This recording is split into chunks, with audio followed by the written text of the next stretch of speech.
Hey you guys, it's Peter, and welcome to my channel, Peter Watches TV, where I watch all the television shows, and then I come over here and I react to them. And today I want to talk about the #1 trending show on Netflix right now, which is called Bad Influence, The Dark Side of Kidfluencing. I didn't even know that this show was out, and I started getting just bombarded with messages from people saying, have you watched this? It just came out. You have to watch this. It's so good. It's so interesting. And so last night I sat down. It's 3 parts, and I started watching it. I watched the first 2 parts, then I took a nap, and then I got up and I watched the 3rd part. Usually before I go into one of these reactions, I kind of know what I'm going to say, but I don't really know what I'm going to say about this at all. So before I get into this, let me read you the synopsis for this. Like I said, it's the #1 trending show on Netflix right now. It's 3 episodes. It just came out a couple days ago. Bad Influence, The Dark Side of Kidfluencing. And it's about Tiffany Smith, who is the mother of Piper Raquel, who is a 17-year-old influencer on YouTube and on TikTok. And it's mostly about, I'm getting out of this. It's mostly about this squad that they build around Piper. And it's like all of her friends that work for Tiffany and things like that. So it goes in here and it says, hashtag, I think the first episode is called Momager. Tiffany Smith, who is the mother of Piper, turns her preteen daughter into a YouTube star alongside a group of child influencers called The Squad.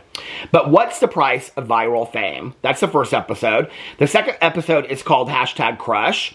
As Piper and The Squad get more famous than ever, parents grow alarmed by Tiffany's inappropriate behavior and troubling attention from adults. And then the third episode is called hashtag Unfollow. After Tiffany lashes out at kids who escape The Squad, a bombshell lawsuit sparks an FBI investigation. What will it take to protect child influencers? I have, in the past, I watched the TikTok cult thing. It was about, this guy that was leading these TikTok dancers and things like that. I'd watch that. There's a lot of these stories that are coming out right now. In the documentary, they kind of compare a lot of these cases to, like, the Ruby Franke case that just came out, the documentary just came out, The Devil in the Family, which I covered over here. That case has been going on for a long time now about Ruby Franke and Jodi Hildebrandt being accused of abuse of Ruby Franke's children. There's a lot of these documentaries that are coming out right now about children as influencers, family vloggers, children being used as supposedly actors or not actors in YouTube videos and TikToks and things like that. And I think that one of the reasons why this is happening, it's interesting when you see, and I was just talking about this, I think yesterday or the day before when I was making another video about I can't remember which case I was covering, but in talking about, you can kind of see with timing of when documentaries come out, right? Like the Menendez brothers documentary came out, and then all of a sudden they are, trying to like appeal their case and things like that. The Lacey Peterson documentary comes out, and then the Scott Peterson follow-up documentary comes out from his point of view, and he's trying to appeal his case. And so it's interesting, the timing of a lot of these documentaries, and I believe that a lot of these documentaries are put out almost as kind of social media propaganda to some degree. And so when I went into this, I was like, I wasn't really that surprised that this documentary, #1, is out, and #2 is #1 on Netflix.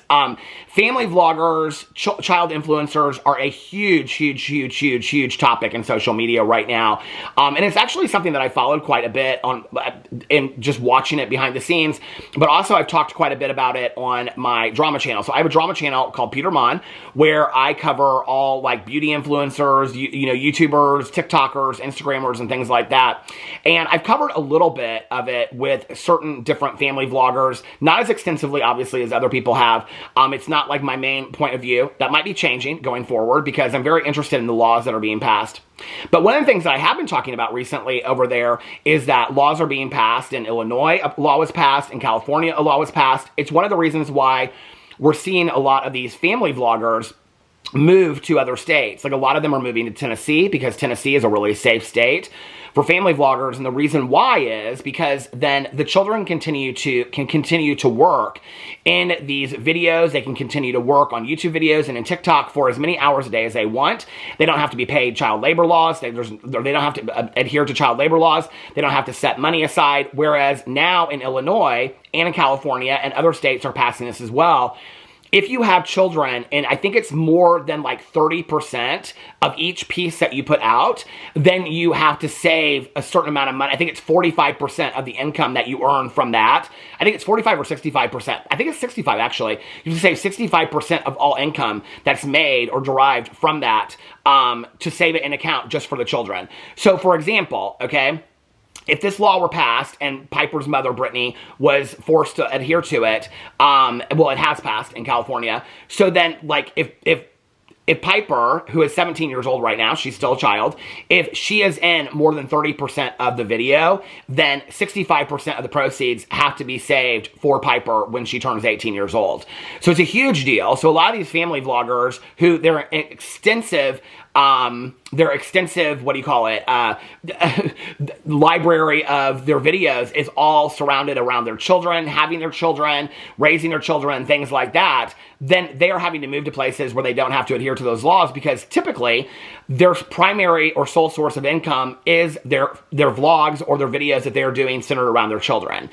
This situation was completely different because this was a mother who was basically the manager of her child that had a YouTube channel, which is interesting when you look at social media because social media profiles like YouTube, TikTok, you have to be a certain age. Like you cannot at 6 years old start a YouTube channel, become a partner on YouTube, enter your social security number, you have to have a parent do all that stuff. You have to have a parent that is over the age or a guardian that's over the age of 18 sign off on all of that. So in reality, it is that parent's account. It is not the child's account. No matter if it's the child that's the one pulling the views and things like that. So I had a lot of history before I went into this and watching this. I'll be honest with you, I didn't know who this Piper girl was. I had never heard of this squad. You know, they reference in there David Dobrik and this David Dobrik squad, they reference other people. I had covered those people, and I know about those things. I know about, you know, Jake Paul and the house and all that, the influencer houses. I know about influencer houses. I know about teams and squads, but I never heard about any of these kids. Never heard of them. I never heard of these kids whatsoever. Didn't know anything about them.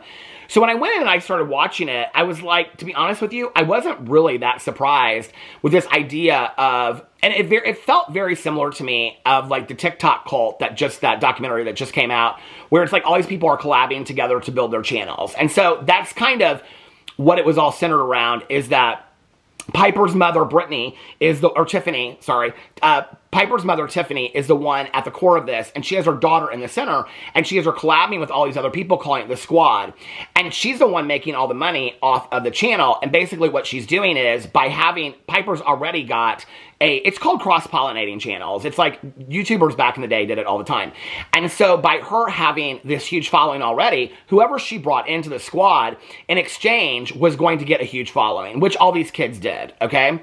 So the first episode is kind of about the building of the squad, and then it goes into about how Tiffany, the mother, and this guy that's a videographer who apparently is also her boyfriend, this hunter guy, that they are like yelling at the kids. They're making them work like 12 plus hours a day. None of the kids are in school, enrolled in school at all.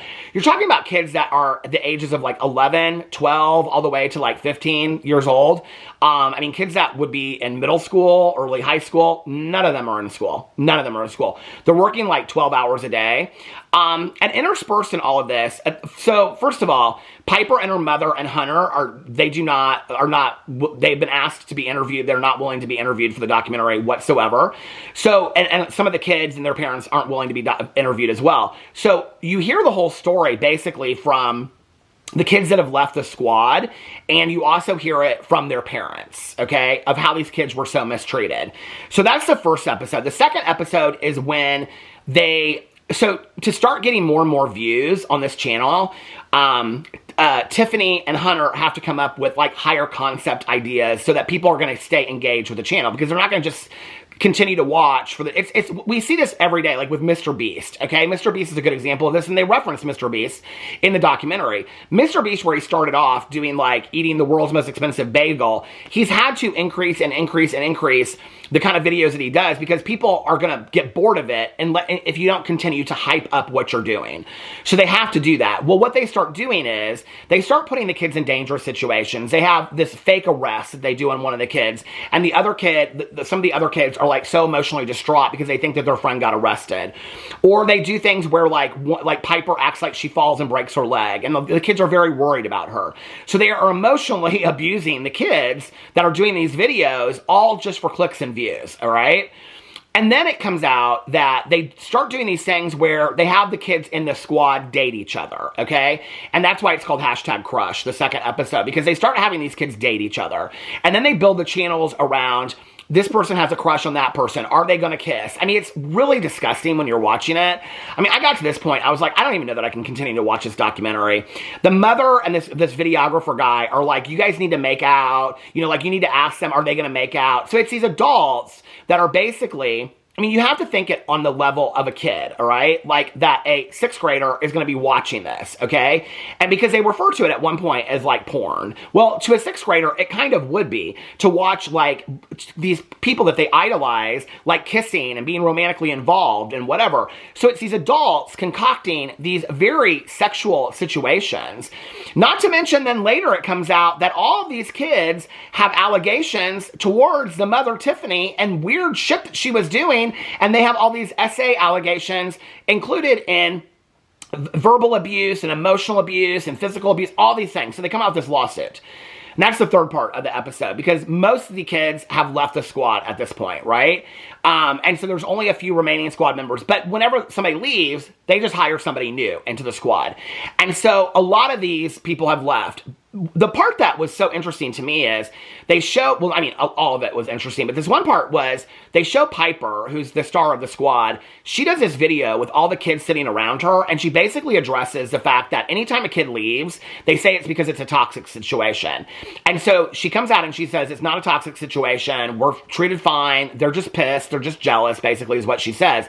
But then she gets on her phone and she shows them all unfollowing all these people, basically sending out this directive and this message to the audience, to all their audiences. If I'm going to unfollow them, you need to unfollow them too.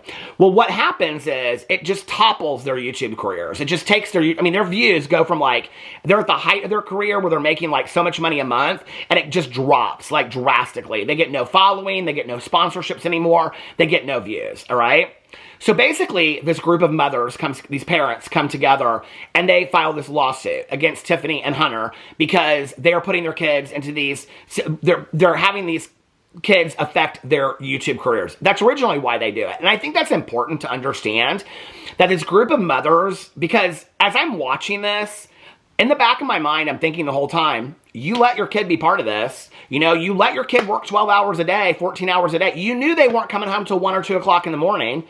You knew they weren't involved in school. You knew they weren't enrolled in school, because all these parents that are in the background, and I know this is not a popular opinion, all kind of act holier than thou. Like, we didn't know. Well, you knew your kid wasn't coming home till 2 o'clock in the morning. You knew that your 11-year-old or 12-year-old wasn't getting off work till 12 o'clock in the morning, okay? You didn't put your foot down. All right? These parents are like, she would never let us in the house, and we didn't want to come against her, because if we came against her, then she'd kick us out. Well, that's kind of what a good parent does. A good parent, like, rallies for their kid and protects their kid. You know, if I were a parent in that situation, I would have said, my kid's not filming anything unless I'm there watching them. They were supposed to be chaperones. The kids had to have a chaperone parent there with them. But then they're all in this back house instead of the front house where they're filming. Well, any of those parents could have said, you're not filming my kid. Well, they were all afraid that if they did that, Tiffany would have kicked them out of the squad, and then their kid wouldn't have made money, their kid wouldn't have got popular. And they all say that they're trying to protect their kids. I'm not blaming the parents. At one point in the documentary, the attorney says the lawsuit is not about these other parents and what they did or didn't do or what they knew or didn't know. It's about what Tiffany did. Well, that might be true about the lawsuit, but the documentary is not about that. The documentary is about how these parents also enabled and facilitated an environment where their kids were working until 1 or 2 o'clock in the morning. All of these kids that have left seem rather miserable to me today, okay? And the parents allowed it. No schooling, no education for these kids. And then they come out and they're like, yeah, none of our kids were educated. They were working until 2 o'clock in the morning. They were put in emotionally distraught situations. My mother and my father in that situation would have said, I don't give a shit how much money you're making, how much fame you're getting off this. You're out. You're done. This is over. We're out. And like, two of the parents do that. One of the mothers, it breaks my heart because she and this other woman try to leave. And then the father steps in and says, no, I'm going to allow it. And Tiffany kind of convinces him. But a lot of these parents are all kind of, like, you hear this one mother, and I kind of felt bad for her, but she's like, you know, I was a single mother, I was doing all the costumes, and I didn't have, like, any money of my own, and I feel for her, I do, okay? But then you're also saying that you're using your child to pay your bills. Like, in what world is that okay? And I'm not in any way condoning what Piper's mother did. You know, it comes out in the 3rd episode that she basically is pandering to child PDs, you know what I'm talking about? And like this, she sends them extra pictures that they send her stuff. And I mean, it just was so bizarre to me. And that like the one girl asks her mom, like, why do older men like to sniff underwear? It was so bizarre that Piper's mother knew this and was going along with it, you know? And then they talk about this one website, which is basically like, they had a lot of people that were like journalists and researching it. They say this one website, I'd never heard of this website before in my entire life. I don't even remember what it was called. But it was basically like, they kind of compared it to like an OnlyFans, except for that you had to be 18 to sign up to like watch anybody on there or sign up for it. But you only had to be, I think it was 13 or 14 to actually have stuff over there.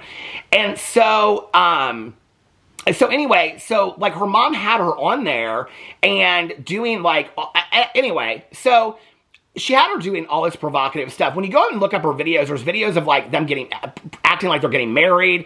There's videos about her talking about getting a job at Hooters. Her mom would say she wanted the girls to look like, I mean, they're 14 and 13 at the time. This Tiffany mom wanted them to look like the girls had like bigger chests and the guys had like abs. They're like 11, 12, and 13 at this time. It was so disgusting.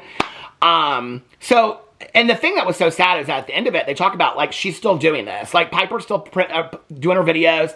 The kids are still doing their videos. Piper's still doing her videos. Her mom's still running the show.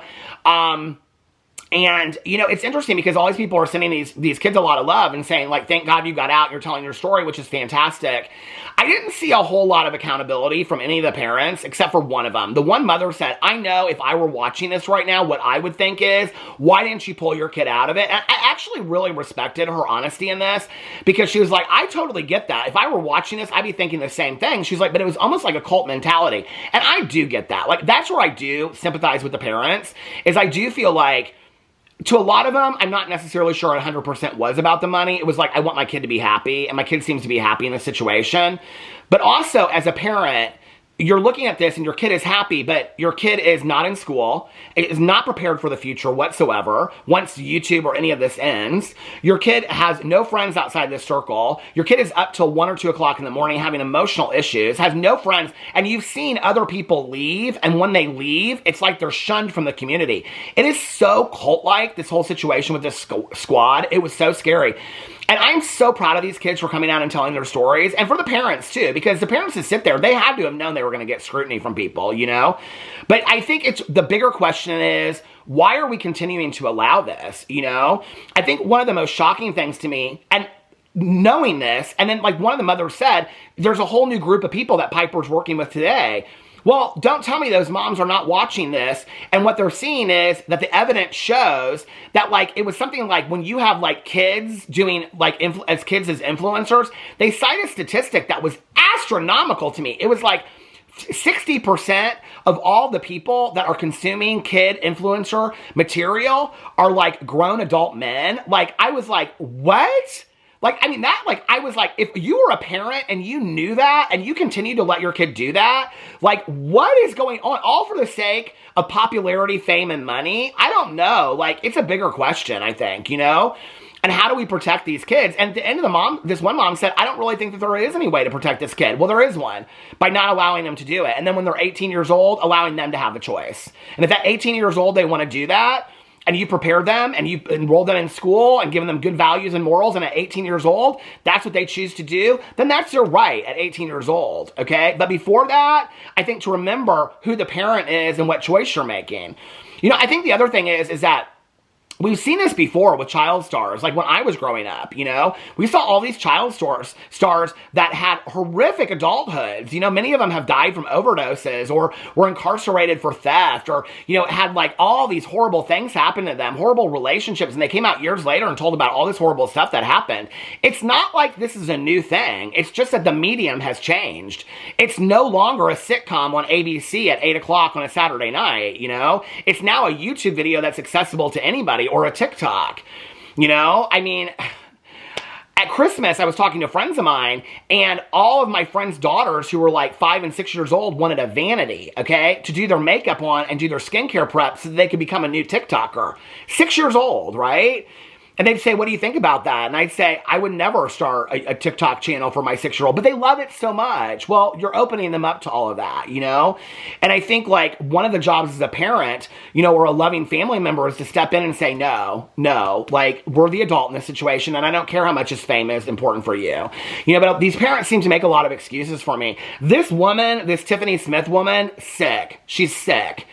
And the other allegations that came out are so deep and so dark. And one of the girls, even though I felt so bad for her, she said, I don't even want to get into that on camera. And I don't blame her. You know, these are still kids that are emotionally developmentally about 10 years old. Other than this squad, they haven't been socialized. They haven't been around other kids in school. They haven't any education, homeschooling or otherwise. The parents could have homeschooled them. You know, none of that. I don't know. It was just baffling to me. So if you've watched it, let me know what you think in the comment section below. I love you guys, and I will see you tomorrow. Bye.